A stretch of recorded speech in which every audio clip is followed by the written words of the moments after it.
Ballots tallied in Tucson's election this week amounted to a historic victory for Regina Romero, making her the city's first Latina mayor. When she takes office next month, Romero will also preside over an all-Democratic city council. Buenas noches, Tucson! Celebrations began early Tuesday night for Regina Romero when the first results posted showed her with a double-digit lead over competitors Ed Ackerley and Mike Cease. Tonight we celebrate, and tomorrow immediately we start to work. Thank you so much. The same rang true for fellow Democrats down ballot, with Ward 2 City Councilman Paul Cunningham easily winning re-election. 1 year from tonight, the White House will be Democrat. Community organizer Lane Santa Cruz and Air Force veteran Nikki Lee grabbed vacant seats for Wards 1 and 4, respectively. I am so thankful to all of you who made this win possible, because like our new mayor said, that we don't do this alone, that it takes an entire community. They'll join a council that hasn't had a raise in 20 years. Voters rejected Prop 409, once again turning down a measure to boost the mayor and council's pay. The opposition also overwhelmingly defeated Prop 205, better known as the Sanctuary City Initiative. There is nothing more important than to say we will not stand for this. The initiative's leader, Zaira Olivier, delivered an emotional speech to supporters and vowed to keep the movement alive. I think we have two options. The city either work with us on passing the protections that we demand, or we do this all over again. Fairly early in the process. For a deeper dive into the results, Arizona Public Media's news director, Andrea Kelly, sat down with Tucson local media's Jim Ninsel, the Arizona Daily Star's Sarah Garrett-Gasson, and the Tucson Sentinel's Dylan Smith. Regina Romero has promised to be a little bit different from Jonathan Rothschild as mayor, although one of the big things she mentioned was in climate policy. Jim, can we expect to see a different city with her in charge? I don't know how much she alone can do that. I mean, obviously she's going to need the council to go along with her. When I watched Romero campaigning, she was all about, hey, I'm business friendly. Everything's about economic development. You know, she was definitely, I think she recognized that was a weak point in her resume, and people would be hammering her on that, and so she wanted to firm up that side of it. You know, what exactly we can do towards sustainability and such, there are steps the city can take, I suppose, and we'll see whether she can bring the rest of the council on board and what the cost of those steps are. Well, let's go down that path, and I'll start with you, Dylan. When all three candidates were in a few weeks ago here, we asked them what the city would look like in 4 years if they win, and here's what she said. Under a Romero tenure, we will see a good quality of life, economic opportunities for families, and we will see our climate action plan in action. Will she have accomplished all that in 4 years? No, I mean, there isn't anybody who has a position like that who accomplishes everything they put on their Just because list. The list is too long? Well, and also, you know, the mayor of Tucson essentially just has a bully pulpit. They have, you know, the most attention paid to them because of that office, but they are just one vote on the entire mayor and council, and you need to get those people to go along with you as well. There's very little unilateral power.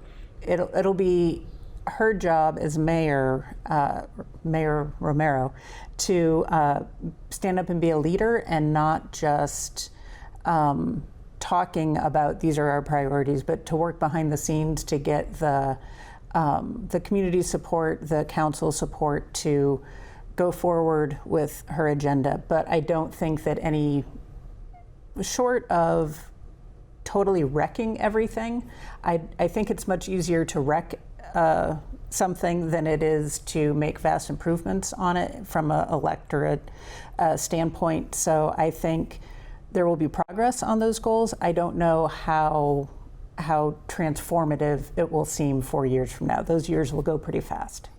We'll see two new Democrats take council seats in Wards 1 and 4. How much of a learning curve are they facing? Will they be able to jump right in, or will the council need to slow it down a bit?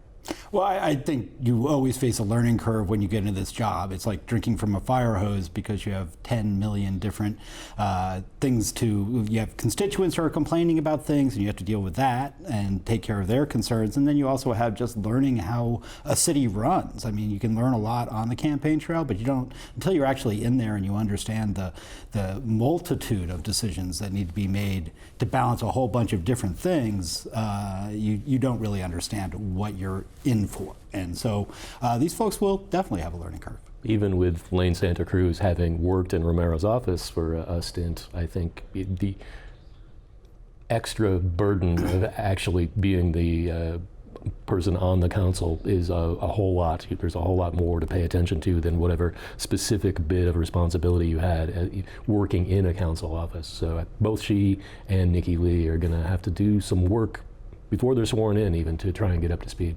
And I think Lane Santa Cruz, with her experience in the Ward 1 office with Regina Romero when she was on the council,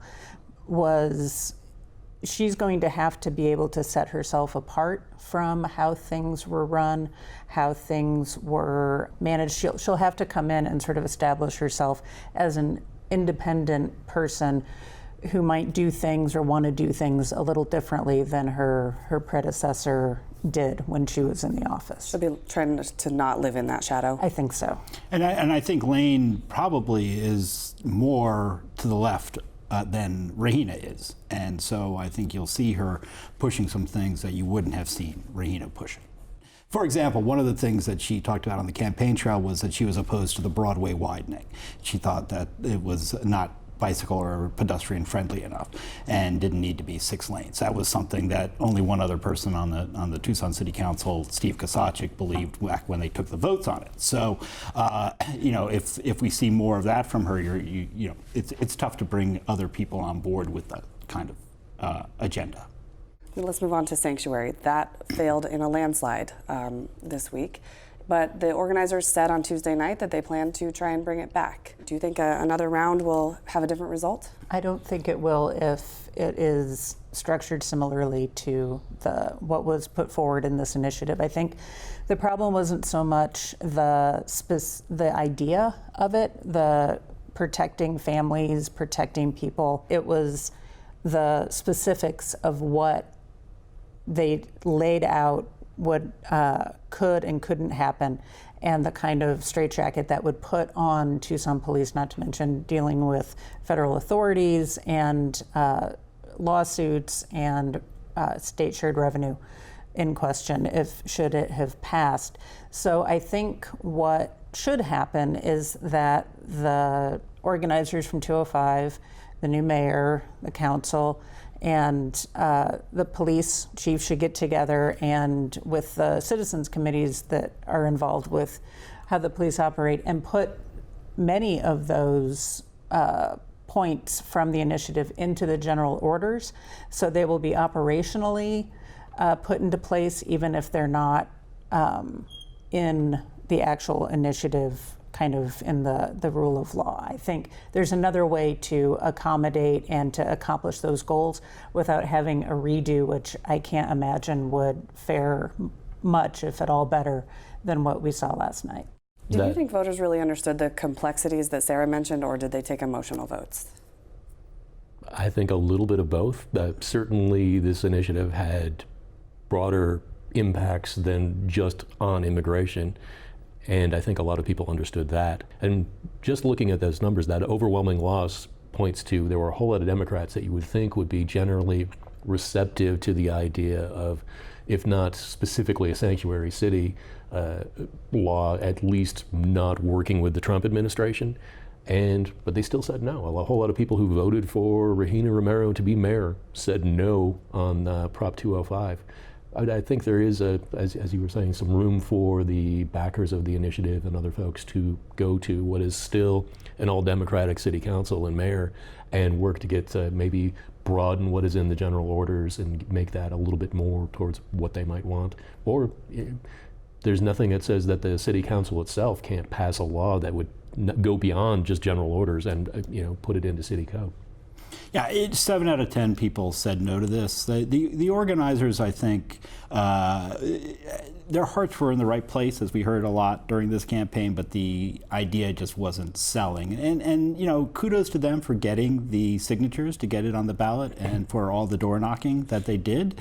But door knocking can't compete with more than $300,000 in advertising thrown against you in today's political world. It just doesn't work, clearly, because otherwise they would have done better yesterday. I think the fact that they got this as far as they did and didn't go out and raise money to actually try to get their own message out was a colossal blunder. It's like taking the ball halfway down the field and deciding you've scored a touchdown, and that was a big handicap to them, not being able to really fight back against what the opponents were saying. And you just saw how the opponents pretty much framed it as, hey, we're sympathetic to their concerns, we just think that the unintended consequences of this are too much for the city to bear. And I think there's also a certain reluctance among some voters to say, hey, we want to declare ourselves a sanctuary city and put ourselves in the middle of a big national controversy. And what will the state legislature do to us after this happens? And what will the federal government do to us after this happens? And I think that probably affected a lot of the votes.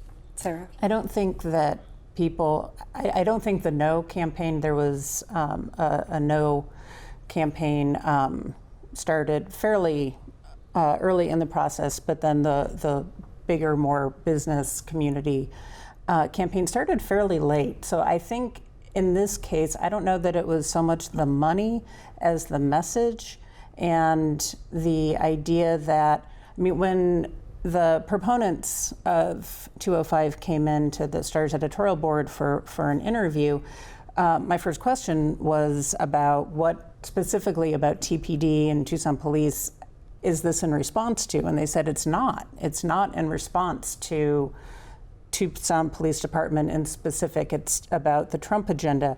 And I think voters really did understand that nuance and made the decision that we're not solving a problem locally. It's something that kind of it goes beyond. And I think voters were able to make that distinction. All right, what can we learn from this week's election that helps set up the 2020 election? Are any cities looking at that sanctuary vote, trying to decide if they should go for something like that? Do we have any candidates we'll see coming back? What do you guys think? I think maybe here and maybe more broadly across the country, the fact that the organizers of 205 overreached a little bit in what they were trying to do maybe changed the tenor of the conversation around what is reasonable and possible. They moved the Overton window in discussions about sanctuary cities. You know, they went a little bit too far and, fell flat on their face, basically. But they also made it so that people who were maybe not so inclined to support a measure like that might be a little bit more in the future if it were dialed back a little bit. Even if they don't come back with, initiative try number 2. I think that they accomplished some of their goals by getting this on the table, and it's part of the mainstream conversation now. We've got a year out between now and 2020. But I would say that cycle is more than started by now. Oh, yes. It most definitely has, but I think the conversations that are going to take place in that cycle have not. We don't know who's going to be the Democratic nominee, and that's going to make a big difference in terms of defeating Donald Trump if the Democrats actually, of course the Democrats want to do that, but we have to see who they end up nominating. That will affect our Senate race here in Arizona with Mark Kelly versus Martha McSally, a Democratic presidential candidate who seems more centrist, probably has a better chance in Arizona, and as a result that would boost Kelly's fortunes. And I think we're going to have to see how this whole impeachment thing plays out and what people's impressions of that are. Tom O'Halloran is running in a district that voted for Donald Trump. Are they going to be upset with him for voting for impeachment and take it out on them? And will Republicans finally get a decent candidate in District 1, which they've struggled to do for most of this decade? And we'll remind people that's the district that goes from Oro Valley to Utah. Oro Valley to Utah, most of eastern Arizona, a lot of conservative Democrats and the Native American reservations, and also a lot of Republicans up in and some hippies in Flagstaff. And some hippies in Flagstaff, for sure. So it's a really complicated district, and it's certainly one that is one of the most competitive in Arizona. My thanks to you three for joining us today.